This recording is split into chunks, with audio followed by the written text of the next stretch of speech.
ठीक है, चलिए शुरू करते हैं। तो हम आ गए थे संविधान की प्रमुख विशेषताएं। तो कल हमने समझा था भाग संविधान के कौन कौन से, उनमें क्या क्या है, और कल हम प्रस्तावना समझ रहे थे। तो प्रस्तावना में अभी तक हमने दो बातें समझी है कि प्रस्तावना में जो शब्द लिखे हैं उनके मतलब क्या है। तो आर ओ आर में नहीं पूछेंगे वो मतलब, पर थोड़ा आपको आइडिया रहेगा तो क्या रीड करने में या समझने में आसानी होती है। तो हमने समझा था प्रस्तावना में सबसे पहले लिखा हुआ है हम भारत के नागरिक, जो ये बताना चाहता है कि ये संविधान किसने बनाया है, हम भारत के नागरिकों ने बनाया है। ये एक प्रकार का क्या है, करार है, एक संधि है, किन के बीच में, हम सारे नागरिकों के बीच में। उसके बाद इसमें जो दूसरी सबसे बड़ी बात लिखी है कि जो भारत राज्य है, राज्य का मतलब मैंने आपको कई बार समझाया, राज्य का क्या मतलब होता है, टीपीएस। हाँ मतलब सही बोले थोड़ा।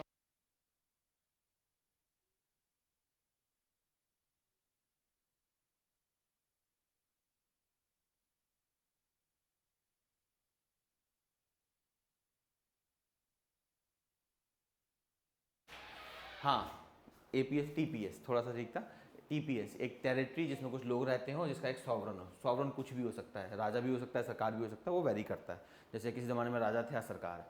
ठीक है, तो ये हमने समझा था। तो जो भारत राज्य है उसकी प्रवृत्ति क्या है, उसका नेचर क्या है। तो उसका नेचर क्या है हमने समझा था, संप्रभु है वो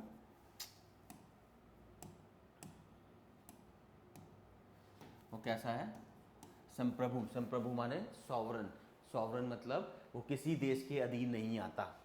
जैसे हमने एग्जाम्पल समझा था, ऑस्ट्रेलिया, न्यूजीलैंड, कनाडा।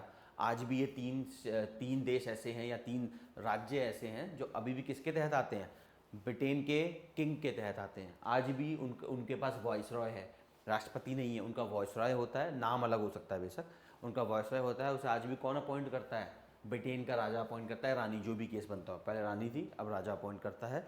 और जो ब्रिटेन का राजा है वो ब्रिटेन का ही राजा नहीं है, वो कनाडा का भी राजा है, वो ऑस्ट्रेलिया का भी राजा है, और वो आपका न्यूजीलैंड का भी राजा है। जैसे वहाँ पे जैसे हमारा ड्राइविंग लाइसेंस होता है तो उस पर क्या लिखा होता है, गवर्नमेंट ऑफ इंडिया। अब तो इंडिया वाले लाइसेंस बनने लगे हैं, वरना राज्य का नाम लिखा होता है, government of NCT of Delhi है, जो भी केस बनता होगा। लेकिन जो उनके लाइसेंस है उस पर लिखा होता है क्यून विक्टोरियाज लाइसेंस, तब क्यून थी। ऑस्ट्रेलिया का अगर आप लाइसेंस देखेंगे ना तो उसमें लिखा होता है बड़े बड़े शब्दों में हर मेजेस्टीज लाइसेंस करके।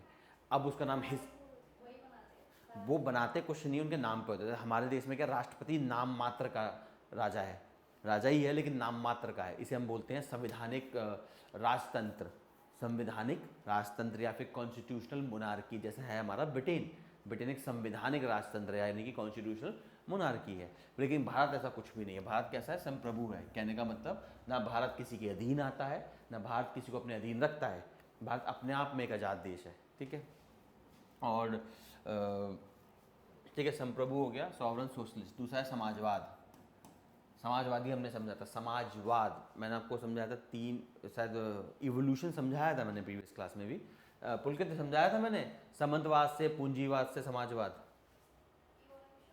सर पिछली क्लास में जाया था। हाँ, तो एक सामंतवाद था। सामंतवाद जैसे भारत में जमींदारी का जो सिस्टम था वो सामंतवाद का सिस्टम है, जिसमें जैसे आपने ना हमारे जितने वॉइसरॉय थे उनके नाम क्या होते थे, लॉर्ड मिंटो। लॉर्ड जो उनके आगे शब्द लिखा है, लॉर्ड का मतलब ये है कि वो जमींदार टाइप के लोग थे। मतलब जमींदार एग्जैक्ट नहीं बोलेंगे हम उन्हें, पर उन पर बहुत बड़ी प्रॉपर्टियाँ हुआ करती थी। ये औद्योगिक क्रांति से पहले के लोग हैं।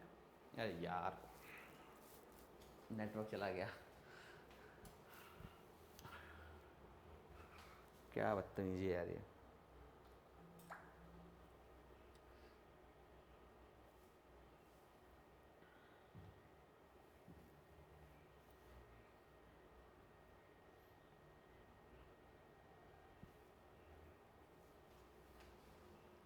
आगे पुलकित जी, आवाज़ आ रही है मेरी? क्लासरूम मेरी वीकनेस है, बता हाँ, रहा हाँ वो नेट चला गया था, वापस आ गया। हाँ, दूसरा दूसरा मैं बोल रहा समाजवाद। तो हमारा क्या कहता है, समंतवाद था। समंतवाद में एक एक पूंजीपति होता है और बाकी जो होते हैं दास होते हैं। पूंजीपति और दास यानी कि लॉर्ड या स्लेव का रिलेशन होता है। इसको चैलेंज किया, मैंने आपको बताया समाज में बदलाव ही एक एक एक लौकिक चीज़ है जो हमेशा होती है। तो समाज समंतवाद को किसने चैलेंज किया, पूंजीवाद ने। पूंजीवाद या कैपिटलिज्म, पूंजीवाद का जो मूल शब्द है पूंजी है। तो कैपिटलिज्म का कोर क्या है, प्रॉफिट मोटिवेशन। प्राइवेट कंपनियां किस पे चलती हैं, प्रॉफिट पे चलती हैं, प्रॉफिट मोटिवेशन है। तो पूंजीवाद का जो राजनीतिक रूप है उसे बोलते हैं उदारवाद। उदारवाद का आर्थिक रूप है, उसे बोलते हैं पूंजीवाद। आप ये मानिए उदारवाद और पूंजीवाद भाई बहन की तरह है, दोनों एक दूसरे के लिए बने हुए हैं और दोनों एग्जैक्ट, देखिए भाई बहन है तो एग्जैक्ट तो नहीं होते एक दूसरे के। तो उदारवाद में कुछ चीज़ें हैं जो पूंजीवाद में नहीं मिलती, पूंजीवाद में कुछ चीज़ें उदारवाद में नहीं मिलती, पर ये मान के चलिए दोनों भाई बहन की तरह है, दोनों पैदा लगभग साथ मान सकते हैं पहले।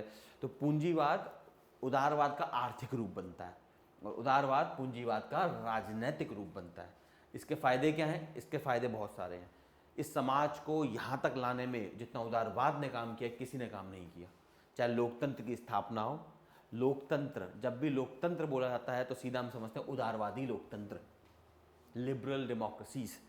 उदारवादी लोकतंत्र आप कैसे पहचान सकते हैं? कोई भी लोकतंत्र जिसमें नागरिकों को अधिकार दिए जाएं वो उदारवादी होता है। उदारवादी लोकतंत्र बात करता है अधिकारों की। आपका फांसीवाद, जैसा हिटलर के टाइम पे फासिज्म था, फांसीवाद हो जाए, या आपका साम्यवाद हो जाए, कम्युनिज्म जैसा। याद रखना, दुनिया में कोई भी साम्यवादी देश नहीं है। कहते हैं चाइना कहने को साम्यवादी है पर है नहीं, तो चाइना चाइना तो है कम्युनिस्ट। कहने को है सिर्फ, उसमें साम्यवादी का एक लक्षण नहीं पाया जाता। जैसे कहने को तो अमेरिका भी कहता है कि मैं समाजवादी हूँ, पर अमेरिका पूर्णतः उदारवादी है, पूंजीवादी है। अमेरिका में सारा काम प्राइवेट सरकारें करती है। अमेरिका में ये पेन 1 रुपये का बनाया मैंने, मैं इसे 10,000 का भी बेच सकता हूँ, सरकार कुछ नहीं कर पाती। आपने देखा कोई भी सामान खरीदते उसके पीछे क्या लिखा होता है? MRP, max retail price. ये समाजवाद के समय का है। समाजवाद के समय में 1991 से पहले का भारत समाजवादी है, 1991 के बाद का भारत उदारवादी है। और मोदी सरकार नव उदारवादी है। इसे मोदी सरकार क्या कर रही है? सब कुछ प्राइवेट प्राइवेट प्राइवेट प्राइवेटाइजेशन कर रही है। बोलते हैं ना अडानी अंबानी 2 लोग चलाते हैं सरकार को। तो क्या बात किया जाता है ना कि हम सीधा वोट क्यों नहीं डाल सकते अडानी अंबानी को? मोदी जी बीच में क्या कर रहे हैं? ठीक है, पॉइंट वो यही क्रिटिसिज्म है कि सरकार 2 लोगों के लिए चल रही है, वो एक अलग बात है। तो समाजवाद क्या है? समाजवाद कुछ उदारवाद की कमियां थी। उदारवाद ने ये काम अच्छा करा कि उसने दुनिया को आज़ादी से रूबरू करवाया, जो लोगों को बराबरी के अधिकार दिए, मूल अधिकार दिए, सब उदारवाद का नतीजा है। लेकिन उदारवाद में एक कमी थी कि उदारवाद में जो आगे बढ़ गया वो जीत गया, जो जीता वो सिकंदर, उदारवाद इसमें मानता है। लेकिन समाजवाद कहता है ऐसा ज़रूरी नहीं है, जो जीता वो सिकंदर ज़रूरी नहीं है, जो हारा वो बंदर भी ज़रूरी नहीं है। हो सकता है उसकी कमियाँ हो। इस एग्जाम्पल के तौर पे मैंने प्रीवियस क्लास में ही समझाया था, ROARO का एग्ज़ाम आप दे रहे हैं। ROARO में कोई व्यक्ति हो सकता है अच्छे स्कूल से पढ़ा है, उसके वो किस्मत अच्छी थी, वो अच्छे परिवार में पैदा हो गया। आप हो सकता है उससे ज़्यादा काबिल हो, और एक रिक्शे वाला हो सकता है आपसे ज़्यादा काबिल हो। बस फ़र्क यह है कि उसकी मजबूरियाँ हैं कि उसे काम करना पड़ रहा है। हो सकता है कि अगर वो भी आपके परिवार में पैदा हुआ होता, हो सकता है वो आपसे ज़्यादा काबिल होता। आप ROARO कर रहे हो, IAS भी बन चुका होता। बात यह है कि आप किसी से बेटर अच्छे नहीं हैं और आपसे कोई अच्छा नहीं है। सबकी अपनी अपनी सामाजिक स्थितियाँ हैं, किस्मत है। जैसे फॉर एग्जांपल जियो का MD कौन है? Managing director Anant Ambani. क्या क्वालिटी है उसके पास? सिर्फ एक, वो अंबानी का लौंडा है। BCCI का चीफ कौन है? जय शाह। क्या क्वालिटी है उसके पास? सिर्फ एक, वो अमित शाह का लौंडा है।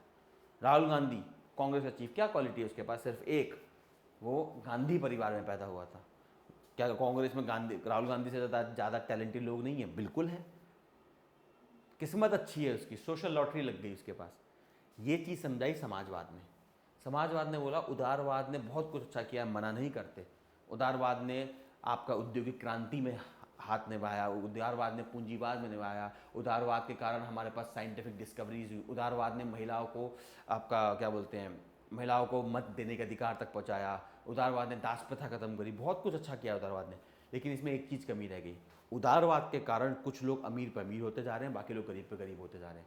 तो उदारवाद कहता है कि सरकार अर्थव्यवस्था नहीं चलाएगी, सरकार सारी अर्थव्यवस्था पूंजीपतियों पे छोड़ देगी और खुद पीछे हट जाएगी। सरकार बनाएगी रोड, हाईवे, एक्सप्रेसवे, जॉब नहीं देगी। जो मोदी सरकार क्या कर रही है? मोदी सरकार पूरी तरह से उदारवादी है, नव उदारवादी बोलते हैं इसे हम। नव उदारवादी सरकार जो होती है वो बिलीव करती है कि सब कुछ प्राइवेट करेगा। आपको पता है सरकार अभी बैंकें भी प्राइवेट करने के चक्कर में पड़ी हुई है, उस पर ड्रामा हो रहा है। लेकिन मोदी सरकार ने सेल इंडिया स्कीम लगाई हुई है, पैसा है खरीद लो। प्रॉब्लम क्या है इसके साथ? अगर मैं आज एम्स दिल्ली भारत का सबसे बड़ा अस्पताल है, उसमें राष्ट्रपति प्रधानमंत्री खुद जाते हैं इलाज के लिए। अगर सोचो मैं आज एम्स दिल्ली, मतलब मैं भारत सरकार हूँ, मैं आज एम्स दिल्ली को बेचने बैठ जाऊँ, कौन खरीद पाएगा? क्या आप खरीद सकते हो? नहीं। कौन खरीदेगा? अडानी अंबानी। जो आज का अमीर है वही एम्स दिल्ली को खरीद सकता है। पर मानो मैं एम्स दिल्ली को बेचने बैठता हूँ 20 साल बाद, हो सकता है आप में से कोई खरीदने के काबिल हो जाए। आप में से कोई हो सकता है घूस काफ़ी खाई हो, या एंटरप्रेन्योर बन गया हो सकता है आप में से किसी ने स्टार्टअप बनाया, अच्छा खासा मेडिकल स्टार्टअप चल रहा है आपका, आप खरीद सकते हो, पर उसके लिए 20 साल वेट करना पड़ेगा ना मुझे। पॉइंट कहने का मतलब ये है, जब आप बहुत तेज़ी से निजीकरण करते हैं तो क्या होता है, जो आज के पूंजीपति हैं वो और अमीर हो जाएंगे, और जो आज के युवा है, बाकी लोग हैं, वो और गरीब हो जाएंगे। यही हमारे देश में विविधता है, यही प्रॉब्लम है कि 2014 से 2024 में भारत की अर्थव्यवस्था 5वीं सबसे बड़ी हो गई है, 10वीं से 5वें नंबर पे आ गए, लेकिन गरीबी भुखमरी में भारत जो है बहुत नीचे खिसक गया। क्यों? नव उदारवादी, ये कमी समाजवाद ने नव उदारवाद में दिखाई। तो समाजवाद क्या कहता है, जो जीता वो सिकंदर बिल्कुल ठीक है, लेकिन जो हारा उसको भी कुछ मिलना चाहिए। जैसे आजकल होने लगा ना, जो जीतता है उसे क्या मिलता है, मेडल, जो हारता है उसे मिलता है कॉन्सिलिएशन प्राइज, होता है एक, जनरली दिया जाता है स्पोर्ट्स में। वो समाजवाद की विचारधारा है। तो हमारा संविधान या प्रस्तावना क्या बताती है, भारत राज्य कैसा है, संप्रभु है और समाजवादी है। समाजवादी मतलब सरकार यहाँ पे जनता के लिए काम करेगी, सरकार पूंजीपतियों पे टैक्स लगा के जनता के लिए करेगी, लेकिन अब नहीं करती, अब तो नहीं करती। एक बात मान के रखना, जितने उदारवादी लोकतंत्र हैं वो सारे के सारे जनता के लिए, जनता के द्वारा, जनता में से नहीं है, वो पूंजीवादियों के लिए, पूंजीपतियों के द्वारा, पूंजीपतियों में से हैं। सीधी सी बात है, इलेक्शन में पैसा कौन देता है इलेक्शन लड़ने का, आप देते हो या पूंजीपति देगा? अब जब पूंजीपति पैसा देगा तो वो ये भी ध्यान रखेगा कि सरकार मेरे लिए काम करे, तुम्हारे लिए काम करेगी, सीधा सा बात है। जितने मीडिया चैनल जिन्हें गोदी मीडिया कहा जाता है, हर वक्त मोदी जी के गुणगान करते हैं, क्यों करते हैं? क्योंकि इनको कौन खरीदा हुआ है, अंबानी के पास 99% मीडिया कंट्रोल है। अल जजीरा की एक डॉक्यूमेंट्री आप उसे देखेंगे तो आपको पता लगेगा, अंबानी के पास 99%, अडानी के पास बचा हुआ 1% है। 100% मीडिया किसी न किसी प्राइवेट हाउस के तहत आती है, वो प्राइवेट हाउस का अल्टीमेट मालिक अंबानी है, उसने कई सारे हाउस बनाए हैं, उन हाउस के अंदर वो मीडिया चल रहा है। तो मैं आपकी सैलरी देता हूँ, आपकी इतनी औकात है मेरे खिलाफ बोल दोगे? इसलिए मीडिया सरकार के खिलाफ नहीं बोल पाती, क्योंकि जो हाथ उन्हें खिला रहा है उसका हाथ थोड़ा ना काट देंगे। ये चीज़ समाजवाद हाईलाइट करता है कि कहता है पूंजीवाद, पूंजीपतियों में ये प्रॉब्लम है, या क्या बोलते हैं, पूंजीवाद में ये प्रॉब्लम है कि पूंजीवाद सिर्फ अमीरों के लिए काम करता है, गरीबों के लिए काम नहीं करता। बात समझ में आई? पर भारत राज्य कैसा है, एटलीस्ट प्रस्तावना में कैसा है, अब नहीं है। याद रखना, भारत में इस वक्त समाजवाद का कोई लक्षण नहीं पाया जाता। इस वक्त भारत पूरी तरह से नव उदारवादी है, पूरी तरह से पूंजीपतियों के लिए काम करने वाली सरकार है हमारे पास। ठीक है, तो संप्रभु हो गया, समाजवाद हो गया, सॉवरन, सोशलिस्ट, सेक्युलर। सेक्युलर का मैंने बताया था प्रीवियस क्लास में, समरी दे रहा हूँ मैं। प्रीवियस क्लास में मैंने बताया था सेक्युलर वर्ड का असली ट्रांसलेशन भारत की किसी भाषा में नहीं है, क्योंकि ये शब्द हमारा है ही नहीं। ये शब्द पैदा हुआ था पश्चिमी देशों में, पैदा हुआ था एक पर्टिकुलर रीजन में, इतिहास में इसका रीज़न है। ये पैदा हुआ था और जब ब्रिटेन ने भारत पर कब्जा किया उपनिवेशवाद के दौरान, ब्रिटेन इस शब्द को भारत में लाया। तो इसका लिटरल मतलब नहीं है, लेकिन इसको जनरली आप कह सकते हैं धर्मनिरपेक्ष। पर याद रखना, ये इसका असली मतलब नहीं है। भारत की किसी भाषा में सेक्युलरिज्म का असली, या मैं बोलूँ सीधा अनुवाद नहीं है। जैसे अलेक्जेंडर को हिंदी में क्या बोलते हैं, सिकंदर, क्योंकि वो इतना पहले आया था कि हमें टाइम मिल गया उसका हिंदी शब्द बनाने का। ये नया कंसेप्ट है, ये उपनिवेशवाद के दौरान भारत में आया है, उससे पहले ये वर्ड शब्द था ही नहीं, इसलिए इसका सीधा अनुवाद भारत की किसी भाषा में नहीं है। और फिर भी बोलने के लिए हम इसे क्या बोल देते हैं, धर्म निरपेक्ष। तो भारत राज्य कैसा है, संप्रभु है, सामाजिक को क्या बोलते हैं, समाजवादी है और धर्मनिरपेक्ष है। Sovereign, socialist, secular, democratic. कैसा है, लोकतांत्रिक है, और कैसा है, गणराज्य यानी कि रिपब्लिक है। तो हमारी प्रस्तावना ने हमें क्या बताया, पहली चीज़ ये बताई कि हमारा जो संविधान है उसका मालिक कौन है, भारत की जनता। दूसरी चीज़ इसने हमें ये बताई कि जो भारत राज्य है, जो इंडियन स्टेट है, उसका नेचर कैसा है, उसकी जो भी बोलते हैं आप, कैसा है, संप्रभु यानी कि सॉवरन है, सोशलिस्ट यानी कि समाजवादी है, सेक्युलर यानी कि धर्मनिरपेक्ष है, डेमोक्रेटिक यानी कि लोकतंत्र है, रिपब्लिक यानी कि गणराज्य। क्लियर? ये थी प्रीवियस क्लास का समरी। अब आते हैं आज की क्लास पे। उसके अलावा प्रस्तावना ने एक और चीज़ हमें बताई, प्रीएम्बल हमें एक और चीज़ बताता है, क्या है वो, कि जो भारत राज्य है इसके उद्देश्य क्या है। भारत राज्य के 4 उद्देश्य हैं। एक है न्याय यानी कि जस्टिस, दूसरा है लिबर्टी या आज़ादी वजादी जो भी आप कहते हैं इसे, उसके बाद है इक्वालिटी यानी कि समानता, समता, समानता अलग होता है, समता, और फ्रेटर्निटी यानी कि बंधुत्व। तो पहले इसने हमारे प्रस्तावना ने बताया कि जो भारत राज्य है उसका स्रोत क्या है, उसकी शक्तियों का स्रोत कौन है, भारत की जनता। फिर बताया जो भारत राज्य है उसका नेचर या फिर उसकी क्या बोलते हैं नेचर को हिंदी में, प्रकृति या जो भी कहना है, उसकी प्रकृति कैसी है, वो सॉवरन है, सोशलिस्ट है, सेकुलर, डेमोक्रेटिक, रिपब्लिक है। फिर उसके बाद हमारा प्रस्तावना में ये बताता है कि जो भारत राज्य है उसके उद्देश्य क्या है, ये बनाया क्यों हमने, ये हमने बनाया ताकि वो समाज में न्याय का ध्यान रख सके, ये हमने इसलिए बनाया ताकि वो समाज में आज़ादी या लिबर्टी का ध्यान रख सके, ये हमने इसलिए बनाया कि क्योंकि ये समाज में समता का ध्यान रख सके, ये हमने इसलिए बनाया ताकि ये समाज में बंधुत्व का ध्यान रख सके। तो ये हमारा जो भारत राज्य है, चाहे केंद्र सरकार हो चाहे राज्य सरकार हो, से मतलब नहीं है, इनकी ज़िंदगी, इनका होने का पर्पस क्या है, ये क्यों पैदा हुए, क्यों बनाए गए, इन 4 कारणों से। ठीक है, और इसमें भी अंदर होता है, जल्दी से मैं बता देता हूँ, बाकी फिर हम ये जल्दी जल्दी पढ़ लेंगे। अब जो न्याय है, न्याय भी कैसा, न्याय में भी 3 शब्द हैं, सामाजिक, आर्थिक एंड राजनीतिक। सामाजिक जस्टिस कैसा होगा, सोशल, इकोनॉमिक एंड पॉलिटिकल। बड़ा सोच के ये शब्द लगाए गए हैं। इस शब्द को मैं पहले क्यों नहीं रखा, इसको पहले क्यों नहीं रखा, मैंने पहले सामाजिक ही क्यों बोला, क्योंकि हमारा जो संविधान है उसे बनाने वाली जो ड्राफ्टिंग कमेटी थी उसके चेयरपर्सन कौन थे, अंबेडकर। तो अंबेडकर जी का एक चीज़ मानना था, अंबेडकर जी का कहना था कि अगर मुझे समाज में इज्जत नहीं है तो मैं कुछ भी बन जाऊँ, इज्जत का फ़ायदा नहीं है।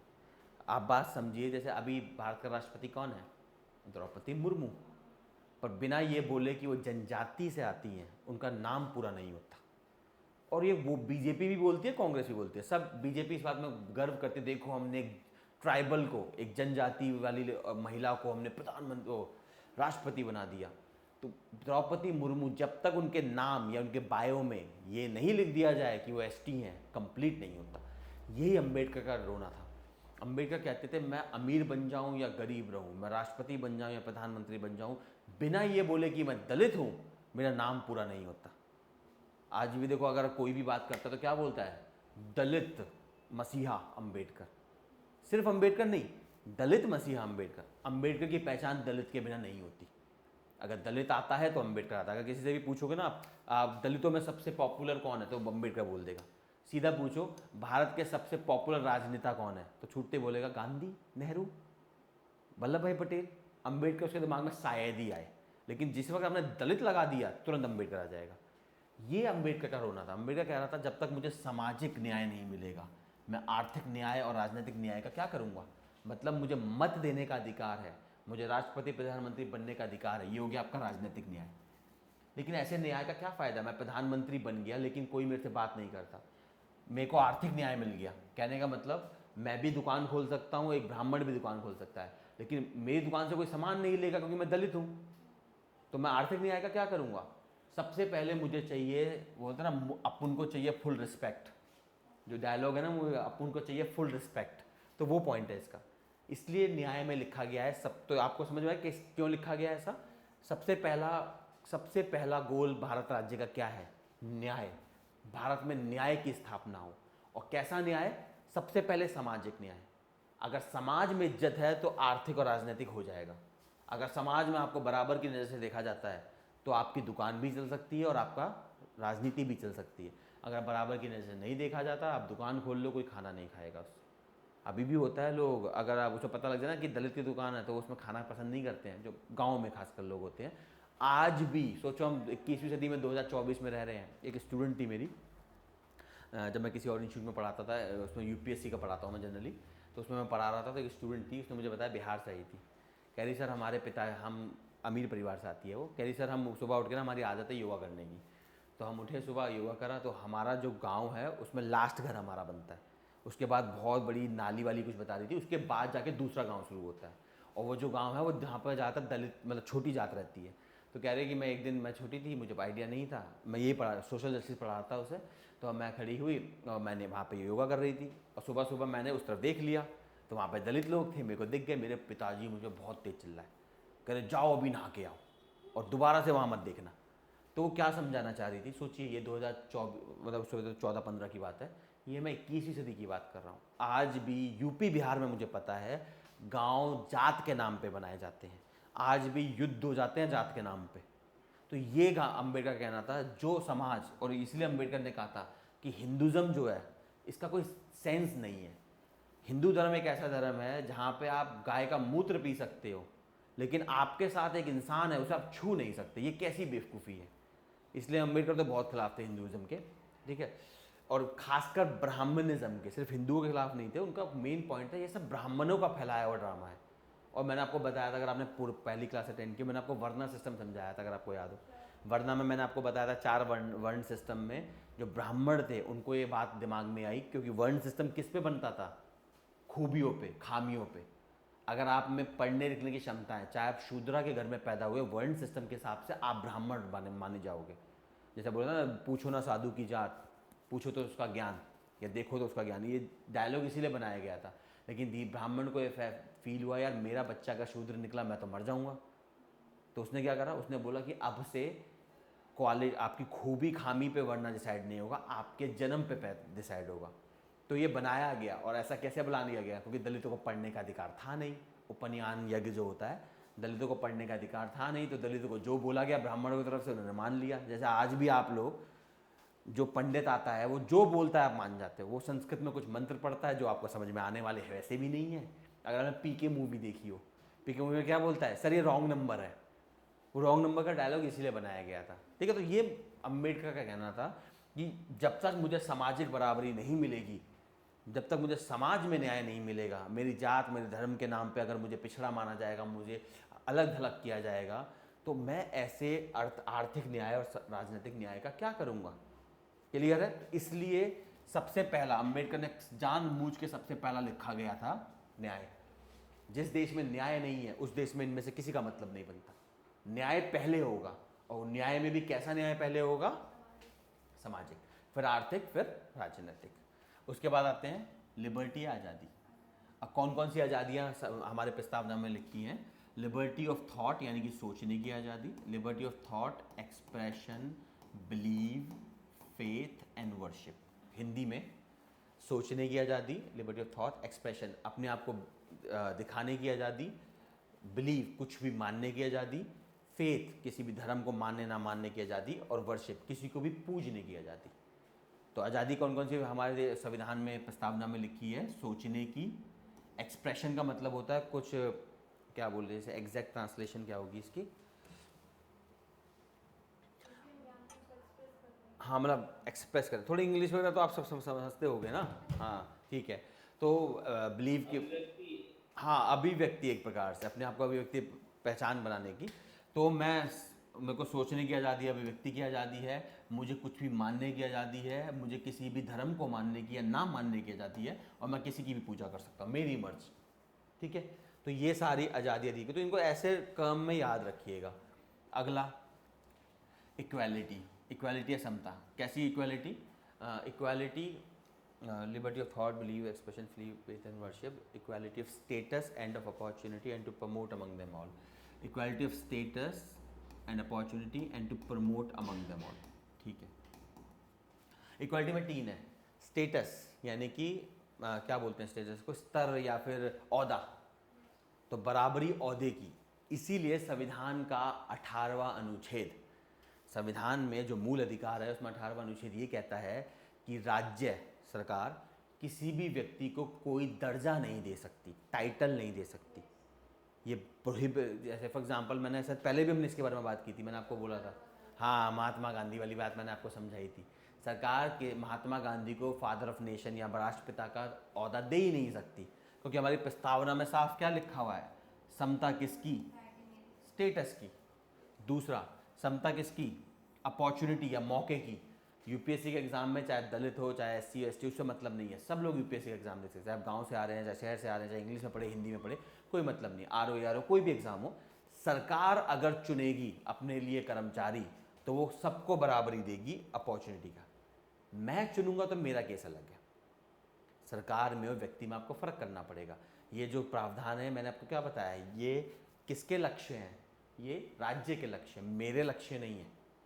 मैं फॉर एग्जांपल, हाँ, लेकिन अगर मैंने कोई भी ऐसा काम किया जो पब्लिक है, मतलब मैंने रेस्टोरेंट खोला, तो मैं उसमें ये नहीं लिख सकता केवल ब्राह्मण ही यहाँ खा सकते हैं, ये नहीं कर सकता, लेकिन मेरी खुद की किचन है, उसमें कौन घुसेगा ये मैं देख सकता हूँ। मेरा घर है, मैं किराए पे देना चाहता हूँ, तो मेरा घर है, मैं फैसला ले सकता हूँ कि हिंदू को देना है या मुसलमान को देना है, लेकिन मैं पब्लिकली फैसला नहीं ले सकता, क्योंकि सबकी अपनी प्रेफरेंस होती है। भाई मुझे नहीं पसंद मांस मच्छी खाने वाले लोग, अब जबरदस्ती थोड़ा ना पूछो, तो दोनों में फ़र्क करना सीखिए। एक है राज्य और एक है व्यक्ति। व्यक्ति के अधिकार हैं, उसकी मर्जी है वो कुछ भी माने, उसकी मर्जी है वो किसी भी फेथ को माने, उसकी मर्जी है, उसका घर है, वो किसी को भी दे। लेकिन सामाजिक जब हो जाता है तब नहीं कर सकता। इक्वालिटी ऑफ अपॉर्चुनिटी, ठीक है।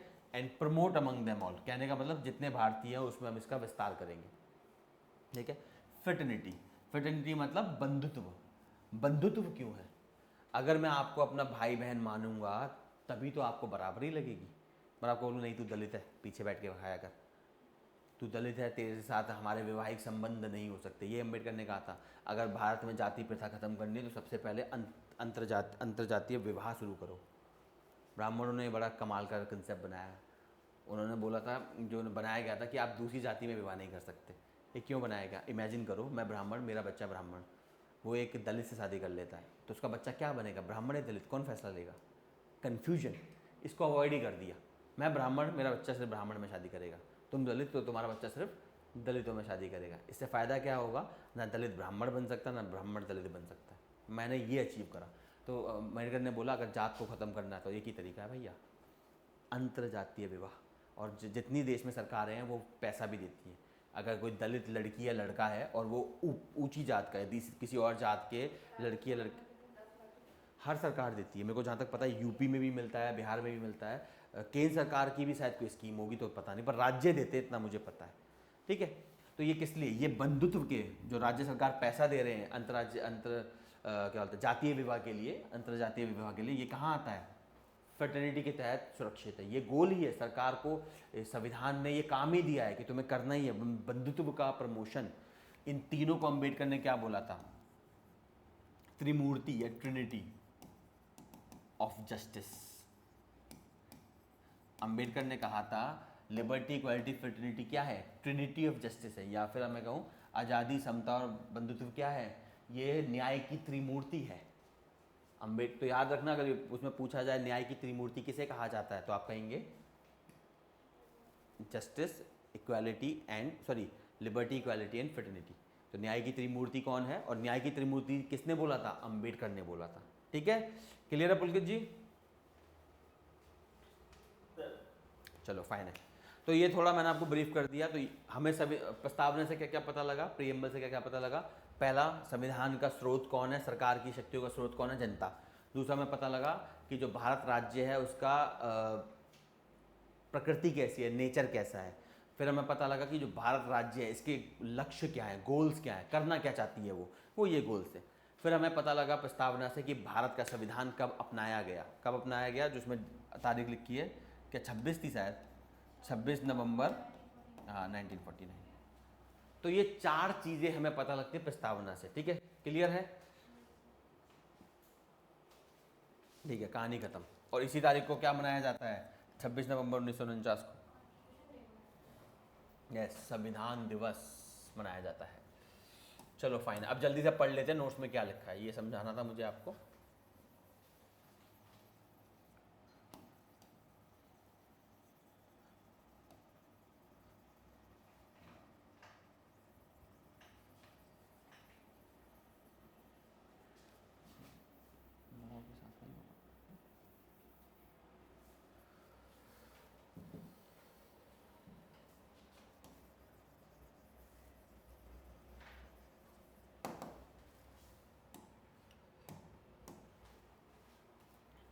ये मैंने आपको बताया दिया, भारत में संप्रभुता के स्रोत भारत की जनता होगी, इसी को पहले मैंने समझा दिया।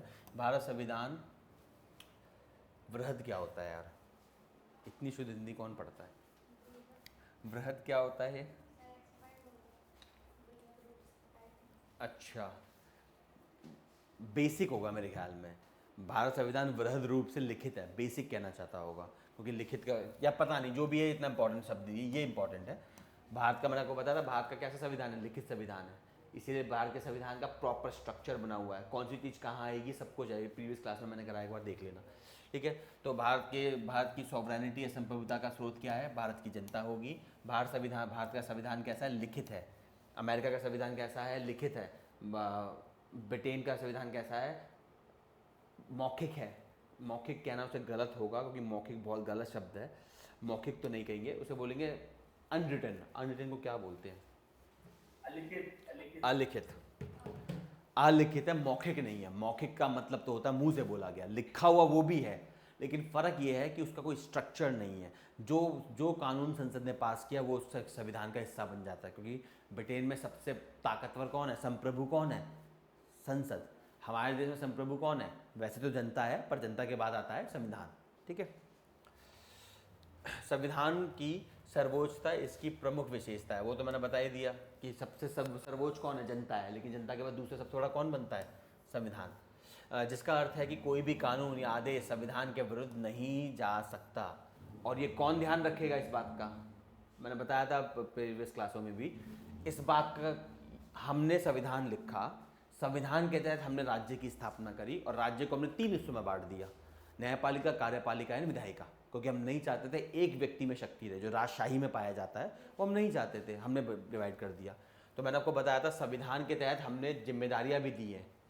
ये जिम्मेदारी हमने किसको दी है कि वो ये ध्यान रखे कि जितने कानून या आदेश या नियम बने वो संविधान के तहत बने। किसकी जिम्मेदारी है ये? न्यायपालिका की जिम्मेदारी है, बिल्कुल सही। ये जिम्मेदारी हमने न्यायपालिका को दी, इसलिए न्यायपालिका को क्या बोला जाता है? खासकर सर्वोच्च न्यायालय को क्या बोला जाता है? संविधान का गार्जियन। गार्जियन क्या बोलते हैं? अभिभावक। संविधान का अभिभावक और protector of the fundamental rights, यानी कि मूल अधिकारों का संरक्षक।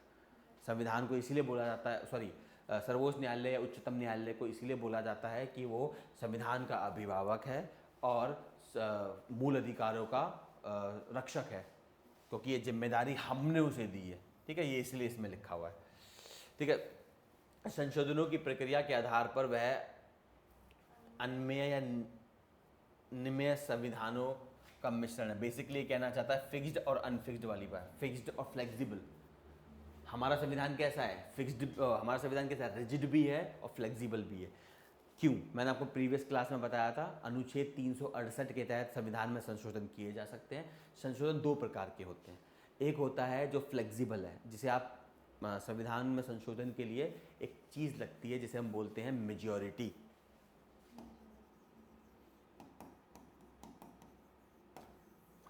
देखिए, लोकतंत्र क्या है? लोकतंत्र अगर उसके मूल रूप में देखा जाए तो लोकतंत्र का मतलब होता है लोकतंत्र, यानी कि लोगों का तंत्र। सिंपल सा मतलब, भारत के 140 करोड़ लोग एक जगह पे साथ आएंगे, बैठेंगे, भाषा को डिस्कस करेंगे, डिबेट करेंगे, उसके बाद फैसला लेंगे कौन सा कानून बनेगा जो भारत के 140 करोड़ लोग मानेंगे। पर ये तो हो नहीं सकता। अब 140 करोड़ लोग पहले बैठ के एक ही बात पे अग्री कर जाएं, हो नहीं सकता। तो हमने कहा इस तरीके से तो लोकतंत्र कभी चल ही नहीं पाएगा। तो हमने क्या करा, एक तो होता है देखो बेस्ट, जो आपको चाहिए ही चाहिए। होता है ना कि बंदा होता है यूपीपीसीएस की तैयारी करता है, कहता है चलो आरओ भी दे लेते हैं। पॉइंट ये, बेस्ट उसकी नज़र में क्या है? यूपीपीसीएस है, लेकिन वो नहीं मिल पा रहा, कम से कम कुछ तो मिले, वो वाली कहानी है। तो वैसे लोकतंत्र का सीधा मतलब यही होता है कि जनता साथ में आए, साथ में भाषण दे, जो भी दे और कानून बनाए, वो है आपका सीधा लोकतंत्र। लेकिन इस दुनिया में कोई भी लोकतंत्र सीधा लोकतंत्र नहीं है, यानी कि डायरेक्ट डेमोक्रेसी नहीं है। सारी की सारी कैसी हैं? आपकी रिप्रेजेंटेटिव डेमोक्रेसी है, यानी कि लोकतंत्र चुने हुए प्रतिनिधियों के द्वारा। वैसे लोकतंत्र का मतलब ही होता है सीधा लोकतंत्र, जिसमें लोग खुद काम करें। पर वो क्योंकि हमारा समाज बड़ा हो गया, कॉम्प्लेक्स भी हो गया, पॉसिबल नहीं है। तो उसका जो दूसरा द्वयम दर्जे का लोकतंत्र, एक तो प्रथम लोकतंत्र हो गया जो बेस्ट वाला है, एक है द्वयम दर्जे का लोकतंत्र। वो कौन सा है? रिप्रेजेंटेटिव डेमोक्रेसी, यानी कि लोकतंत्र लेकिन प्रतिनिधियों द्वारा। जैसे हम क्या करते हैं, अपने प्रतिनिधि चुनते हैं जो संसद में जाते हैं, हमारे लिए कानून बनाते हैं। वैसे एक्चुअल में क्या होना चाहिए? हमें अपना कानून खुद बनाना चाहिए, लेकिन ये पॉसिबल भी नहीं है, फिजिबल भी नहीं है। तो इसलिए हमने क्या करा, ये कर लिया। अब उसमें एक और कमी आ गई। तो पहली प्रॉब्लम क्या थी कि 140 करोड़ लोगों को एक जगह पे लाके कैसे सभी कुछ भी बनवाया जाए। उसका सॉल्यूशन हमने क्या निकाला? Representative democracy. पर उसमें भी एक प्रॉब्लम थी, अब सारे लोग एक ही बात पे मान जाए, ये हो नहीं सकता। 2 प्रॉब्लम समझ में आई। पहली प्रॉब्लम थी कि 140 करोड़ लोग अपने लिए कानून कैसे बनाएंगे, उसका उत्तर हमने ले लिया। उसका उत्तर था कि ये लोग क्या करेंगे, अपने प्रतिनिधि चुनेंगे, वो कानून बना देंगे, रिप्रेजेंटेटिव डेमोक्रेसी। लेकिन दूसरी प्रॉब्लम अभी भी ख़त्म नहीं हुई कि यार सारे के सारे लोग मान जाए, ऐसा कभी नहीं होता।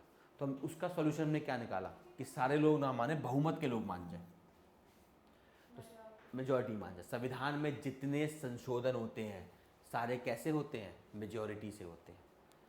मान लो 10 लोग बैठे, 10 में से 8 लोगों ने बोला ये होना चाहिए, तो इसका मतलब होना चाहिए।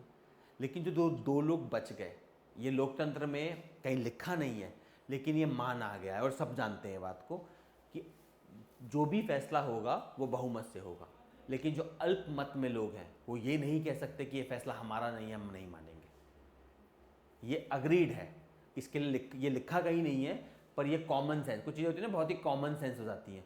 ये कॉमन सेंस है लोकतंत्र में, खासकर प्रतिनिधित्व लोकतंत्र में ये कॉमन सेंस बन चुका है, या कि जो बहुमत में होंगे उनकी बात मानी जाएगी, लेकिन जो अल्पमत में होंगे वो अपनी बात बोल सकते हैं, मानी नहीं जाएगी। और अल्पमत में जो व्यक्ति है वो ये नहीं कह सकता कि बहुमत की बात मैं नहीं मानूंगा। ये अग्रीड है, क्लियर है। तो जितने भी इस दुनिया में लोकतंत्र हैं वो कैसे लोकतंत्र हैं, वो बहुमत पर चलने वाले प्रतिनिधित्व लोकतंत्र है। क्लियर हो गया। इसीलिए इसमें लिखा है कुछ संशोधन संविधान में बहुत ही क्या बोलते हैं, बहुत ही सीधे से बहुमत से हो जाते हैं। जैसे मान लो एक होता है जैसे हम बोलते हैं सिंपल मेजॉरिटी। अगर 10 लोग बैठे हैं, 10 में से 6 लोग 6 बनाएगा ना, 50% से ज़्यादा 10 लोग अगर बैठे हैं उसमें 6 लोग जिस चीज़ पे मान गए वो चीज़ इम्प्लीमेंट हो जाएगी। ये होता है सिंपल मेजॉरिटी। सिंपल मेजॉरिटी का मतलब सरल बहुमत का मतलब होता है 50% से ज़्यादा लोग जिस चीज़ पे मान जाए वो मान लिया जाएगा। अनुच्छेद 368 में सरल बहुमत नहीं लगता, उसमें स्पेशल मेजॉरिटी लगती है। स्पेशल मेजॉरिटी का मतलब होता है कम से कम 2/3 लोग जो वहाँ बैठे हैं और वोट डाल रहे हैं वो माने। इसी एग्जाम्पल में 10 लोग हैं तो कम से कम कितने लोग मानेंगे तब वो कानून पास होगा, 2/3। कितना बना, 9 का 2/3 कितना होगा, 6, 7 मान लो, ठीक है 7 या 8 मान लो, जो भी केस बनता हो। समझ में आया, बोल के समझ में आ गया कि संविधान में कई प्रकार, हमारा जो संविधान है उसमें कई प्रकार के बहुमत है। संविधान में जितने अनुच्छेद हैं, कुछ अनुच्छेद के लिए आपको सिर्फ चाहिए ये, यानी कि सरल बहुमत। कुछ अनुच्छेद के लिए आपको चाहिए होता है स्पेशल बहुमत, जो आपका अनुच्छेद 368 के तहत है। इसलिए इसने लिखा है कि संशोधनों की प्रक्रिया के आधार पर हमारा संविधान कैसा है, अन्वय है और नियम्य है। कहने का मतलब फ्लेक्सिबल है और रिजिड है। ठीक है, समझ में आ गया पॉइंट। अगला, एक मत्ता की और, ए भगवान, एक मत्ता की और, ये क्या लिखा है, अच्छा, एकात्मकता की और उन्मुख संघीय संविधान है। ओ माय गॉड, क्या सिंपल सी बात है, मैं समझाऊँ, इतनी हिंदी तो मैं ज़िंदगी में नहीं पढ़ी, पर मैं आपको समझा देता हूँ क्या कहना चाह रहा है। ये कहना चाह रहा है हमारा संविधान बेशक दिखता संघीय है, लेकिन ये हकीकत में है कैसा, एकात्मकता है इसमें। कैसे है, क्योंकि हमारा संघीय ढांचे में संघ ज़्यादा ताकतवर है। याद रखना, संघ हमारा ज़्यादा ताकतवर है। जो आपका अनुसूची 7 है, अनुसूची 7 में संघ के लिए कुछ विषय हैं, राज्यों के लिए कुछ विषय हैं और दोनों के लिए कुछ विषय हैं। उस, हाँ, संप्रति जो भी बोलते हैं, उसमें ज़्यादातर शक्तियाँ, देखो एक तो है हमारे पास जो संघ के लिए विषय हैं वो ज़्यादा है, आई थिंक 109 के आसपास कुछ है, और जो राज्यों के लिए विषय हैं वो बहुत कम है, आई थिंक 60 के आसपास है। और जो दोनों के लिए विषय हैं उसमें एक प्रावधान करा गया है, अगर जो कॉन्करेंट लिस्ट जिसे बोलते हैं, जो लिस्ट बनाई गई है जिसमें दोनों के विषय लिखे हुए हैं, जिसमें कानून संघ भी बना सकता है, राज्य भी बना सकता है, वो ये कहता है कि अगर उस विषय पे कानून संघ और राज्य दोनों ने बनाया है तो संघ का कानून राज्य के ऊपर चलेगा, राज्य का कानून नहीं चलता, संघ का पहले चलता है। तो वो ये कहना चाह रहा है, अगर आप संविधान को देखो, देखने में लगता है ये संघीय है, लेकिन संघीय नहीं है। कैसा है, एकात्मक, एक जो भी लिखा है पढ़ लेना, ठीक है, एकात्मकता है इसमें, यानी कि यूनिटरी नेचर है। क्लियर हुआ पुलकित जी, क्लियर है इस लाइन का मतलब? Yes sir. अगला, संविधान के अनुपूरक विधान की शक्ति संसद को है। क्या होता है अनुपूरक विधान, क्या होता है इसका मतलब, मुझे थोड़ा समझा दो यार। अनुपूरक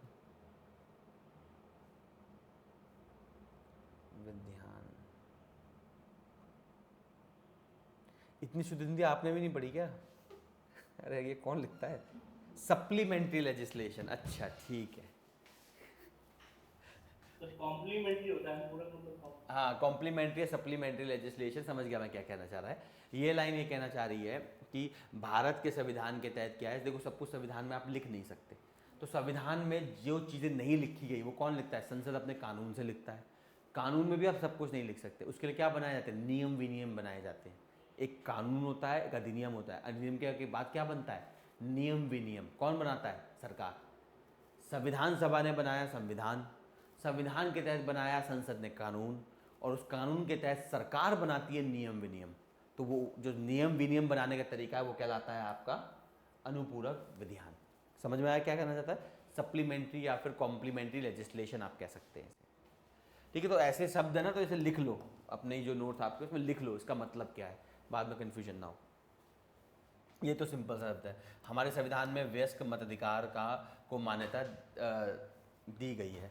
एकल नागरिकता इसकी प्रमुख विशेषता है। पता है आपको, आप भारत में सिर्फ भारत के नागरिक होते हैं, राज्य की नागरिकता नहीं मिलती। अमेरिका में आप भारत उस देश के भी नागरिक हो और राज्य के भी नागरिक हो। अमेरिका में द्वयम नागरिकता होती है, द्वयम बोलते हैं ना सर, डुअल को। ठीक है, तो अमेरिका में आपको दो नागरिक होते हो, आप राज्य के भी नागरिक हो, देश के भी नागरिक हो। भारत में सिर्फ आप देश के नागरिक हो। आप किसी राज्य के क्या बोलते हैं उसे, रेसिडेंट होते हो। भारत में रेसिडेंट, डोमिसाइल का कॉन्सेप्ट अगर आपको पता हो, आप कौन से राज्य से आती हैं? यूपी। तो आपसे शायद अगर आपको यूपी पीसीएस में अप्लाई करना है तो उसका एक होता है कोटा। जैसे मान लो आप कोई कैटेगरी है आपके पास, ओबीसी, आप ओबीसी यूपी में तभी लगा सकते हो जब आप यूपी के डोमिसाइल हो। ठीक है, जनरल में काउंट हो गए। हाँ, तो डोमिसाइल का ही मतलब डोमिसाइल अधिवास, अधिवास। ठीक है, तो एक आदिवासी होना जरूरी होता है। आप नागरिक भारत के ही होगे लेकिन आप यूपी के आदिवासी हो, तो आप निवास, उसमें यार अधिवास लिखा था। निवास प्रमाण पत्र, इन्होंने अधिवास लिखा है। आवास, घर, ठीक है समझ गए। निवास प्रमाण पत्र, तो आप निवासी कहाँ के हो? यूपी के, लेकिन आप नागरिक कहाँ के हो? भारत के। अमेरिका में क्या होता है, आप उस राज्य के भी नागरिक हो और आप देश के भी नागरिक हो। वहाँ पे दो नागरिकता होती है, हमारे पास एक ही है। तो हमारे पास क्या है, देखो वयस्क मताधिकार है, चाहे लड़का हो चाहे लड़की हो चाहे ट्रांसजेंडर हो, कुछ भी हो, सबको मत देने का अधिकार है। चाहे अमीर हो चाहे गरीब हो, कोई फर्क नहीं पड़ता, सब मत देंगे। एकल नागरिकता है, आप कोई भी हो कोई फर्क नहीं पड़ता, आप नागरिक हो। और नागरिकता, मैंने नागरिक मतलब समझाया था, क्या होता है नागरिक का मतलब, याद है कुछ?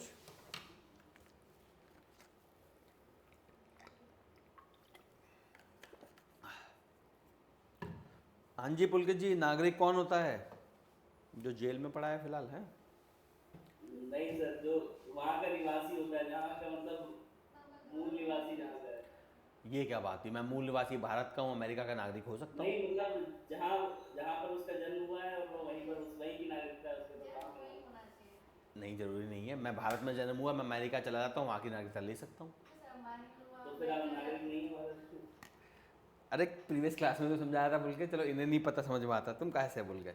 नागरिकता का मतलब होता है जो राज्य है उसकी आपके पास मेंबरशिप है। राज्य है एक प्रकार का, आप मानो क्लब।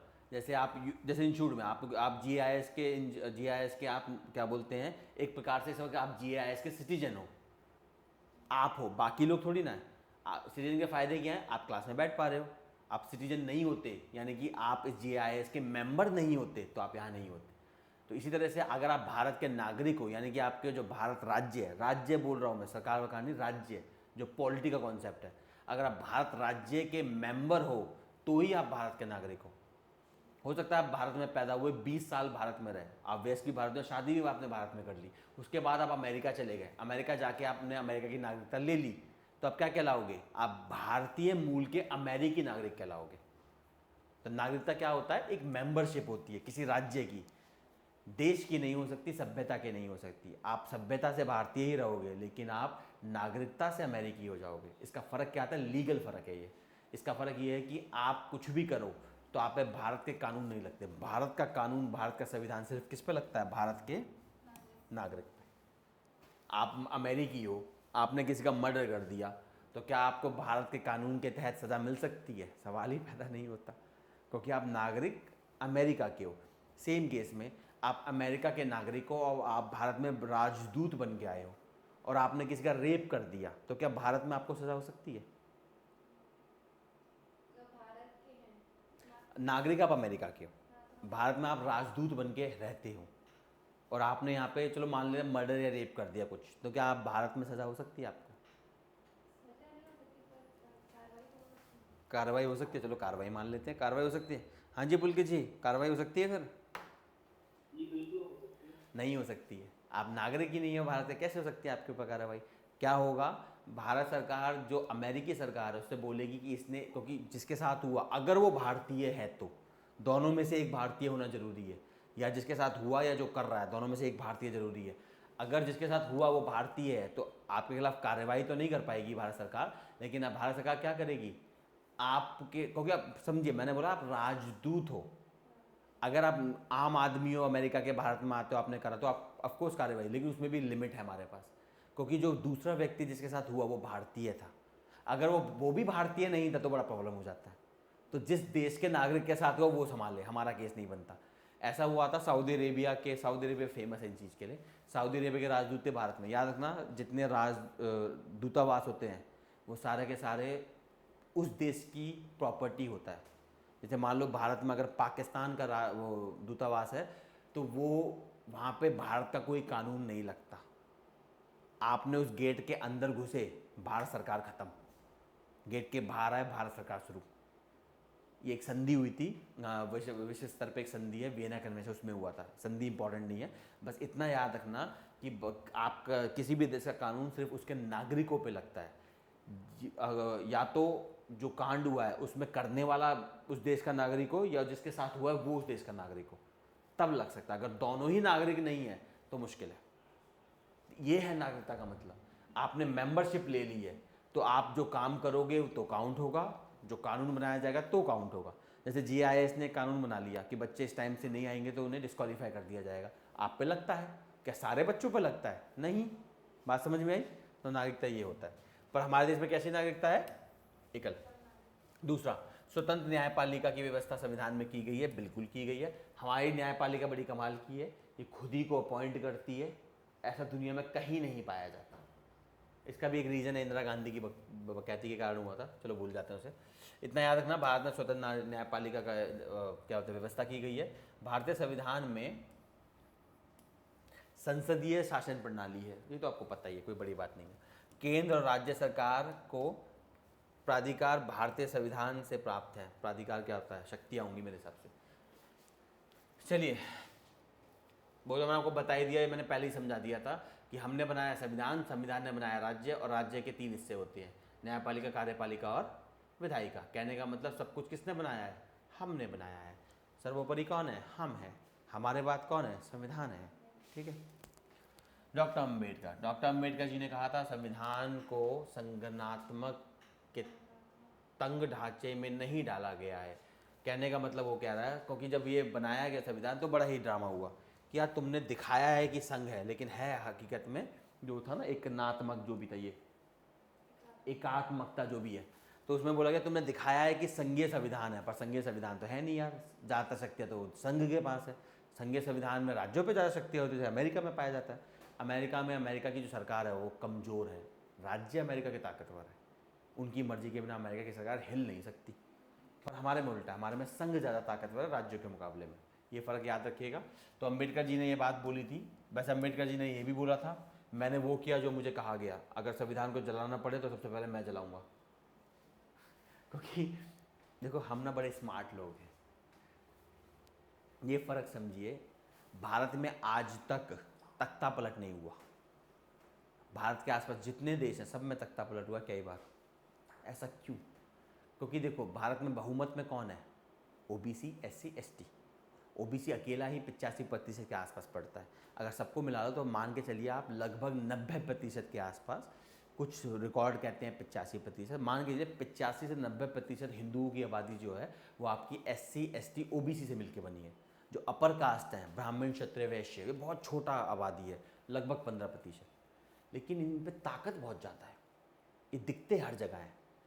इसे ऐसे समझिए, भारत में सबसे सर्वोच्च पद जो होता है वो होता है secretary to government of India, यानी कि भारत सरकार का सचिव सबसे बड़ा पद होता है।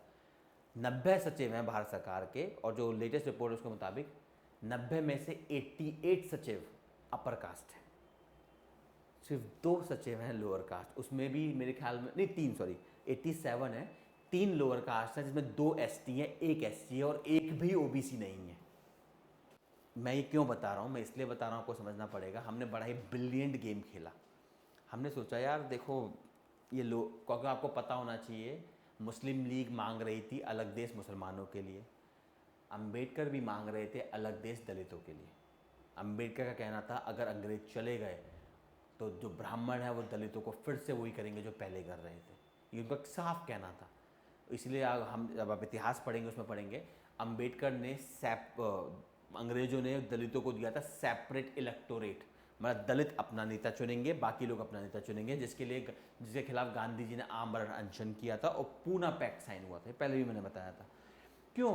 क्योंकि अंबेडकर, और आपको पता होगा जो भारत छोड़ो आंदोलन है उसका विरोध किया था अंबेडकर ने। क्यों किया था? अंबेडकर का मानना था अगर अंग्रेज चले गए तो ब्राह्मण फिर वही करेंगे जो सदियों से करते आ रहे हैं दलितों के लिए। तो वो कहते थे अंग्रेज जाने से पहले दलितों का अलग इंतजाम करके जाए। सिंपल शब्दों में उन्होंने कहा था those who are socially segregated must stay politically segregated, मतलब जो सामाजिक तौर पे अलग हैं वो राजनीतिक तौर पे भी अलग रहेंगे, ये उनकी मांग थी। हमने कहा ये बंदा बहुत बोल रहा है, एक काम करो इसे संविधान सभा में जो ड्राफ्टिंग कमेटी है उसका चेयरमैन बना दो। इससे फ़ायदा क्या हुआ? इस व्यक्ति ने बनाया संविधान, लेकिन मैंने अभी आपको जैसा एग्जाम्पल बताया, आप भारत में किसी भी संस्थान में चले जाओ, चाहे मीडिया हो, चाहे यूनिवर्सिटीज़ हो, कॉलेजेस हो, चाहे आपका ब्यूरोक्रेसी हो, चाहे आपका जुडिशरी हो, हर जगह आपको अपर कास्ट लोग मिलेंगे। Supreme court exclusively upper caste है, रेयर कभी उसमें एक आधा एस टी आ जाए तो आ जाए, वुमन भी नहीं होती हैं। तो वुमन हो चाहे लोअर कास्ट हो, ये हर जगह से गायब है। आप उसमें चले जाओ, इसीलिए राहुल गांधी की जो इस बार इलेक्शन में सबसे बड़ी मांग क्या थी? जितनी आबादी उतनी भागीदारी। ये हो नहीं सकता, मांग को ज़्यादा ही कर दी उन्होंने, पर हाँ कम से कम इतनी आबादी है कुछ तो भागीदारी मिले।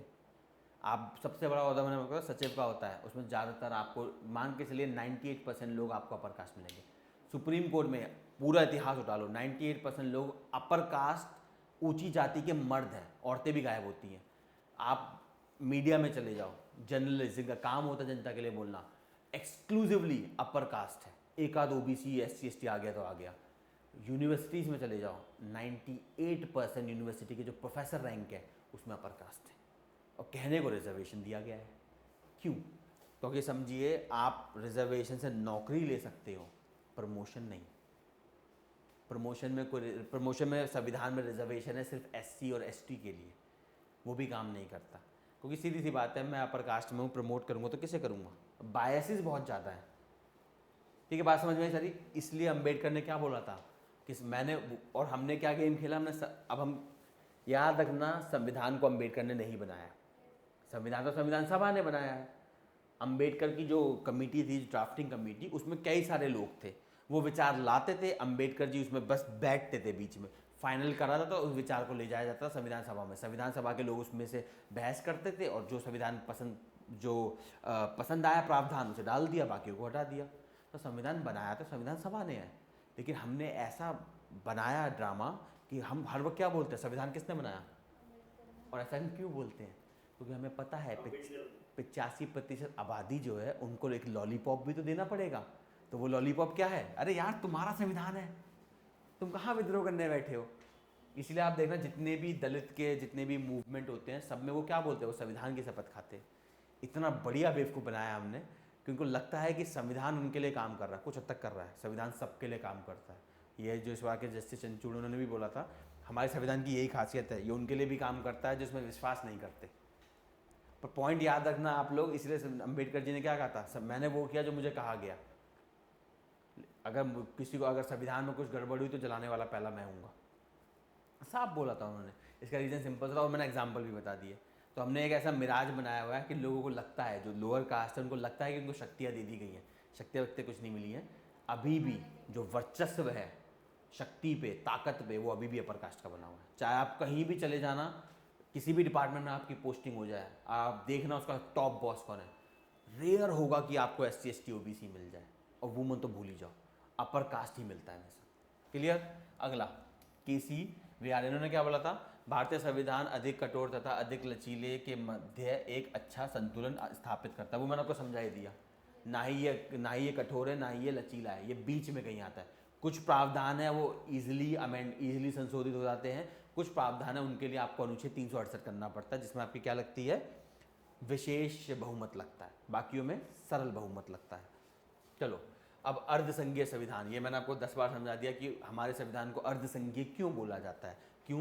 क्योंकि यहाँ पे एकल नागरिकता है, राज्यपाल को राष्ट्रपति नियुक्त करता है और अपनी मर्जी से चलाता है। राज्यपाल वैसे सही बताऊँ तो गाली है एक, किसी को गाली देनी हो तो बोल दो तुम राज्यपाल हो क्या। इतना अब्यूज़ हुआ है इस पोजीशन का पूरे भारत में, पूरे संविधान में अगर सबसे बेइज्जत कोई पोजीशन है तो वो राज्यपाल है। राज्यपाल को राष्ट्रपति अपना बोलते ना स्लेव की तरह समझता है, दास की तरह, और राज्यपालों की मदद से राज्य की सरकारों में हस्तक्षेप किया जाता है। इस तरीके से राज्य सरकार कंट्रोल की जाती है। तो एकल नागरिकता है भारत में, राज्यपालों को राष्ट्रपति के द्वारा नियुक्ति है, आपातकाल, हमारा संविधान बड़ा ही कमाल का है, वैसे संघीय है कुछ हद तक, आपातकाल लगाते ही तुरंत ये एकनात्मक हो जाता है, या एकात्मक जो भी आप बोलते हैं, यूनिटरी हो जाता है, सारी शक्तियां केंद्र के पास, राज्य की कोई औकात नहीं है आपातकाल के समय। ठीक है। उसके अलावा समझौते को लागू करने में संसद की शक्ति, वो तो ऑब्वियसली बात है, कोई भी समझौता होता है उसे लागू कौन करता है, संसद, चाहे राज्य की शक्ति है उसमें खराब हो रही हो। अभी थोड़ी देर पहले मैंने आपको बताया था 3 हमारे पास सूची बनाई गई है, संघ, राज्य और एक दोनों के लिए बनाई गई है। लेकिन अगर मान लो भारत सरकार ने एक संधि साइन करी अमेरिका के साथ, और वो संधि उस चीज़ पे साइन की गई, उस विषय पे साइन की गई जो राज्य सूची के तहत आता है, लेकिन संविधान कहता है, अनुच्छेद 253 कहता है कि उसके लिए कानून कौन बनाएगा।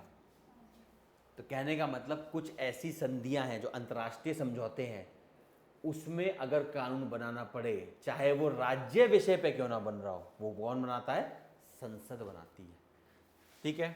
उसके अलावा क्या क्या है, राज्यसभा में असमान प्रतिनिधित्व, वो आपको पता है, राज्यसभा में जितना प्रतिनिधित्व करा गया है राज्यों का, वो करा गया है उनकी आबादी के हिसाब से। पॉइंट याद रखेंगे आप, राज्यसभा में हर राज्य को किस बेसिस पे सीट मिलती है, पॉपुलेशन के बेसिस पे। ठीक है। उसके अलावा ये क्या है, अच्छा, एकीकृत न्यायपालिका, आपको पता है संघीय ढांचा न्यायपालिका में नहीं है। जैसे अमेरिका में 2 सुप्रीम कोर्ट है, सर्वोच्च न्यायालय 2 है वहाँ पे, हर राज्य का अपना सर्वोच्च न्यायालय होता है और एक संघ का सर्वोच्च न्यायालय है, वहाँ पे 2 सर्वोच्च न्यायालय पाए जाते हैं। यहाँ पे हर चीज़ 2 है, 2 सर्वोच्च न्यायालय हैं, 2 झंडे होते हैं, राज्य का अपना झंडा होता है, केंद्र का अपना झंडा, 2 नागरिकता है, आप राज्य के नागरिक हो, केंद्र के नागरिक हो, या क्या होता है संघ के नागरिक हो। तो अमेरिका एक, क्योंकि ऐसा क्यों है अमेरिका, मैंने आपको समझाया था, अमेरिका में पहले राज्य आए, राज्यों ने साथ आके संविधान बनाया और संविधान के तहत संघ बना। हमारे केस में पहले संविधान आया और फिर संघ और राज्य की स्थापना हुई। तो सब जैसे माँ बाप पहले आए, माँ बाप ने अपनी मर्जी से बच्चों में अपनी पूंजी का जो भी क्या बोलते हैं डिवीजन कर दिया, लेकिन उस केस में क्या था, बच्चे ही पहले आए, उन्होंने माँ बाप को बनाया। तो हमारा थोड़ा उल्टा वाला सीन है। तो इस चक्कर में जो ऑब्वियसली बात है, माँ बाप आते हैं तो जब माँ बाप पूंजी का वितरण करते हैं, सबसे ज़्यादा पूंजी कौन लेके भाग जाता है, बड़ा वाला। तो वही हुआ है यहाँ पे, क्योंकि संविधान पहले आया, तो संविधान पहले आया तो उसने सारा कुछ ये कर दिया। अगर हमारे देश में राज्य पहले आए होते, जैसे अमेरिका में आए थे, तो उस केस में हमारा भी वही हाल होता था और अमेरिका का हुआ था। चलो कोई बात नहीं, क्लियर है। तो ये सारे प्रावधान हमें ये बताते हैं कि भारत का जो संविधान है वो काफ़ी हद तक एकीकृत या फिर यूनिटरी लगता है। कुछ प्रावधान है जो ये बताते हैं कि भारत संघीय लगता है, जैसे लिखित संविधान, राज्य की भी शक्तियाँ हैं जो केंद्र सरकार नहीं छीन सकती, और ये जिम्मेदारी किसके पास है, न्यायपालिका। न्यायपालिका ये ध्यान रखता है कि सारे जो इतने अंग हैं भारत के राज्य के अपने हिसाब से काम करें। शक्तियों का विभाजन जैसा मैंने बताया सूची 7 में है, आपके अनुसूची 7 में है। न्यायपालिका स्वतंत्र है, वो ये ध्यान रखती है कि संघ राज्य की शक्तियाँ ना खा जाए, राज्य संघ के पीछे ना पड़ जाए। द्विसदनीय है, राज्य को भी अब संघ की जगह, संघ में कानून बनाने के लिए राज्य को भी जगह मिली है। कैसे, राज्यसभा में। ठीक है। द्वैध राजपति, मतलब यही होगा मेरे ख्याल में, 2 गवर्नमेंट है हमारे पास, संविधान की सर्वोच्चता। चलिए जो भी है, ये सब मैं आपको समझा चुका हूँ, 10 बार समझाने की जरूरत नहीं। संसदीय शासन प्रणाली का मतलब क्या होता है मैंने आपको बताया था, कहाँ से आई थी, इंग्लैंड से। ये सब हम पहले डिस्कस कर चुके हैं, ठीक है। संसदीय सर्वोच्चता है, जैसे इंग्लैंड में कौन सर्वोच्च है, संसद सर्वोच्च है, पर हमारे देश में संसद सर्वोच्च नहीं है, ये हम पढ़ चुके हैं। संविधान कानून के मूलभूत सिद्धांतों के अनुसार व्याख्या होती है, जैसे विधि का शासन। ये क्या है, मूलभूत सिद्धांत। एक संविधान में एक चीज़ है जिसे बोलते हैं मूलभूत ढांचा। याद रखेंगे आप लोग, संविधान में कहीं भी मूलभूत ढांचे के बारे में नहीं लिखा है।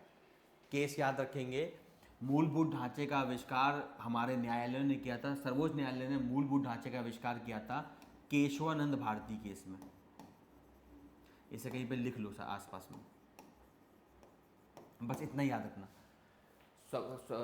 हमारे सर्वोच्च न्यायालय ने केशवानंद भारती केस में मूलभूत ढांचे का आविष्कार किया था। संविधान में इसका वर्णन कहीं पे भी नहीं है। क्या होता है मूलभूत ढांचा, ये इंदिरा गांधी के चक्कर में ड्रामा हुआ था। सर्वोच्च न्यायालय ने बोला कि संविधान के कुछ अनुच्छेद ऐसे इतने ज़्यादा क्या बोलते हैं बेसिक हैं या मूल हैं, अगर आप उन्हें बदल दो तो संविधान ही बदल गया एक प्रकार से। एक होता है संविधान में संशोधन, एक होता है संविधान को दोबारा से लिखना। तो कुछ ऐसे हिस्से हैं संविधान के, अगर आप उनमें संशोधन कर दें तो वो संविधान को दोबारा लिखने के बराबर है, उसे बोलते हैं मूलभूत ढांचा। तो याद रखना, संसद संविधान के किसी भी हिस्से में संशोधन कर सकते सिवाय मूलभूत ढांचे के। अब मूलभूत ढांचे में क्या क्या आता है किसी को नहीं पता, ये सर्वोच्च न्यायालय समय के हिसाब से बताता रहता है। जैसे फॉर एग्जाम्पल संसदीय प्रणाली, संसदीय प्रणाली मूलभूत ढांचे का हिस्सा है। तो मान लो कल मोदी जी को शौक चढ़े राजा बनने का, बन सकते हैं? नहीं। अगर कल संसद ने आपका विशेष बहुमत के हिसाब से एक संशोधन पास किया 368 के तहत कि संविधान में हम बदलाव ला रहे हैं और आज से भारत का संविधान राष्ट्रपति लोकतंत्र बनाएगा, तो क्या होगा, उसे सीधा कोई ना कोई न्यायपालिका ले जाएगा और न्यायपालिका छुट्टी क्या बोल देगी, आपने मूलभूत ढांचे से छेड़छाड़ की है, ये संशोधन निरस्त की जाती है। तो क्या हम कभी राष्ट्रपति लोकतंत्र नहीं बन सकते? बन सकते हैं। एक ही तरीका है, दोबारा से संविधान सभा का चुनाव किया जाएगा। इस संविधान में आप नहीं कर सकते संशोधन, इस संविधान में आप राष्ट्रपति को नहीं हटा सकते। राष्ट्रपति रहेगा, प्रधानमंत्री रहेगा, जैसे हिटलर ने किया था। हिटलर वो वहाँ पे उसे चांसलर बोलते हैं, जैसे हम प्रधानमंत्री बोलते हो चांसलर बोलते हैं। उसने क्या करा, उसने राष्ट्रपति का जो पदवी थी वो हटा दी और सारी राष्ट्रपति की शक्ति अपने में ले ली, तो वही राष्ट्रपति था, वही प्रधानमंत्री बन गया। क्या मोदी जी ऐसा कर सकते हैं? मन कर रहा होगा तब भी नहीं कर सकते। क्यों? क्योंकि सर्वोच्च न्यायालय ने केशवानंद भारती केस में क्या बना दिया है, मूलभूत ढांचा। क्लियर है? चलो, संविधान में परंपराओं की भूमिका का महत्व दिया जाता है। ऑब्वियसली बात है, कुछ हर चीज़ संविधान में आप नहीं लिख सकते हैं, तो कुछ परंपराओं पे भी चलता है। जी ऑस्टिन ने क्या बोला है, ग्रैनविले ऑस्टिन या जी ऑस्टिन ने कहा है भारतीय संघवाद सहकारी संघवाद है। हाँ, ये शब्द इसने बोला था। सहकारी संघवाद क्या होता है? सहकारी का मतलब होता है कोऑपरेटिव, थोड़ा थोड़ा मदद, आप बोलते ना साथी हाथ बढ़ाना, कहने का मतलब ये है कि थोड़ी मेहनत मैं करता हूँ, थोड़ी मेहनत तुम करो, हम दोनों मिलकर आगे बढ़ जाएंगे। साथी हाथ बढ़ाने वाला ये हमारा संघवाद है। ये मतलब देखो सीधी सी बात है, लॉलीपॉप देने वाली बात है। ठीक है, माँ बाप ने बोला कि मैंने पूंजी का वितरण ऐसे नहीं किया कि बड़े को सारी मिलकर तुम्हें कम, अरे तुम साथ में रहना, तो एक तरह से लॉलीपॉप देने वाली बात है वो जी। पर याद रखना ये बोला किसने है, ये ग्रैनविले ऑस्टिन ने कहा था कि भारतीय संघवाद कैसा है, सहकारी संघवाद है। सहकारी संघवाद का मतलब कि राज्य और केंद्र साथ मिल के चलेंगे। होता नहीं है ऐसा, वो एक अलग बात है। अगला, विघटनकारी प्रवृत्तियों से निपटने के लिए हमारे संविधान में राष्ट्रपति का आपातकालीन शक्तियाँ प्रदान की गई हैं। हमारे संविधान में 3 आपातकाल लग सकते हैं। एक होता है हमारे पास राष्ट्रीय आपातकाल, एक होता है हमारे पास जिसे ये बोलते हैं क्या होता है, राष्ट्रपति का आपातकालीन शक्तियाँ, या जिसे हम कई बार बोलते हैं राज्य आपातकाल भी कहते हैं। एक होता है राष्ट्रीय आपातकाल यानी कि नेशनल इमरजेंसी, ठीक है, जो आपका इंदिरा गांधी ने लगाई थी आंतरिक कारणों से। नेशनल इमरजेंसी या राष्ट्रीय आपातकाल 2 कारण से लगता है, एक होता है बाहरी कारण, एक होता है आंतरिक कारण। आंतरिक कारण में सिर्फ एक ही है, आर्म्ड रिवोल्ट। अगर जनता हथियारों के साथ सरकार के खिलाफ खड़ी हो गई तो उस केस में आंतरिक आपातकाल लगेगा। बाहरी आपातकाल के 2 होंगे, नोट्स में आगे भी होगा, मैं पहले ही बता दे रहा हूँ। बाहरी आपातकाल के 2 कारण होते हैं, एक या तो भारत किसी से युद्ध में लगा हो या कोई देश भारत पे आक्रमण कर दे, तो 2 ही हैं, या तो युद्ध या आक्रमण। ये बाहरी आपातकाल के रीज़न बनते हैं। अंदरूनी आपातकाल का सिर्फ एक ही रीज़न है, अगर जनता या कोई भी लोग हथियारों के साथ विरोध पे उतरा है, ठीक है, विरोध पे नहीं, हथियारों के साथ विरोध पे उतरा है। तब ये इंदिरा गांधी के बात करा गया था। एक होता है राज्य आपातकाल। राज्य आपातकाल होता है जब केंद्र को लगता है कि राज्य जो है संविधान के हिसाब से नहीं चल सकता, तो संविधान राज्य की सरकार को बर्खास्त कर दिया जाता है और वो बनता है आपका राज्य आपातकाल। और एक लास्ट है आपके पास आर्थिक आपातकाल, यानी कि फाइनेंशियल इमरजेंसी। तो संविधान में फाइनेंशियल इमरजेंसी का मतलब भारत का कोई भी राज्य, कोई भी क्षेत्र या भारत सरकार खुद उसने कोई कर्जा लिया है या कुछ लिया है और वो वापस नहीं कर पा रही, मतलब आर्थिक तंगी आ गई है सरकार के पैसों में, फाइनेंसेस में। तो ये 3 आपातकाल हैं हमारे संविधान में, ठीक है। तो हमारे संविधान में 3 आपातकाल हैं, फिर याद रखना, एक तो राष्ट्रीय आपातकाल है, एक राज्य आपातकाल है जिसे राष्ट्रपति शासन भी कहा जाता है, और एक आपका आर्थिक आपातकाल, ठीक है। उसके बाद क्या, संसदीय लोकतंत्र, ये मैंने आपको 10 बार समझा दिया, इसमें कोई बड़ी बात नहीं। संसदीय लोकतंत्र का सबसे इंपॉर्टेंट फीचर क्या होता है, याद रखना, संसदीय लोकतंत्र में सबसे, अब मैं बोलूँ मूलभूत अगर कोई चीज़ है वो एक ही है। संसदीय लोकतंत्र का मतलब होता है जो आपकी कार्यपालिका होगी वो आपकी विधायिका में से निकलेगी। ये होता है संसदीय लोकतंत्र का मतलब। संसदीय लोकतंत्र का सिंपल सा मतलब है जो आपकी सरकार है या कार्यपालिका है वो कहाँ से निकलेगी, वो विधायिका में से निकलेगी। यानी कि जो गवर्नमेंट है या एग्जीक्यूटिव है वो लेजिस्लेचर में से निकाला जाता है। जबकि राष्ट्रपति लोकतंत्र में क्या होता है, विधायिका अलग होती है, कार्यपालिका अलग होती है, दोनों के अलग अलग चुनाव किए जाते हैं। हमारे देश में सिर्फ एक चुनाव होता है। और याद रखना, हम कभी भी अपनी सरकार नहीं चुनते, हम सिर्फ और सिर्फ अपना प्रतिनिधि चुनते हैं, वो प्रतिनिधि सरकार चुनता है। तो हम प्रधानमंत्री कभी नहीं चुनते, हम राष्ट्रपति कभी नहीं चुनते, हम मुख्यमंत्री कभी नहीं चुनते, हम सिर्फ और सिर्फ अपना विधायक या सांसद चुनते हैं। हमारे विधायक या सांसद जाके अपनी सरकार चुनते हैं, मतलब वो चुनते हमारे बिहाफ पे, तो ऐसा माना जाता है कि हमने सरकार चुनी। तो संसदीय लोकतंत्र में याद रखना 2 चीज़ें, पहला ये कि जो कार्यपालिका होगी वो कहाँ से निकाली जाएगी, विधायिका में से निकलती है, ये सबसे बड़ी बात है इसमें।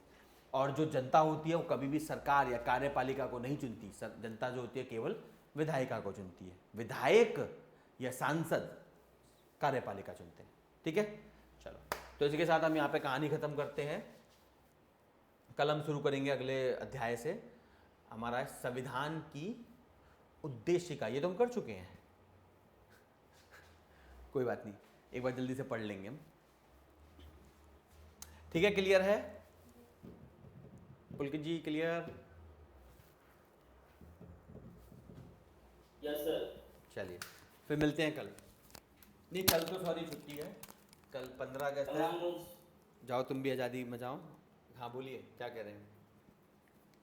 नहीं सर, कल छुट्टी है ना, परसों से परसों। हाँ परसों मिलेंगे, ठीक है। चलो बाय बाय।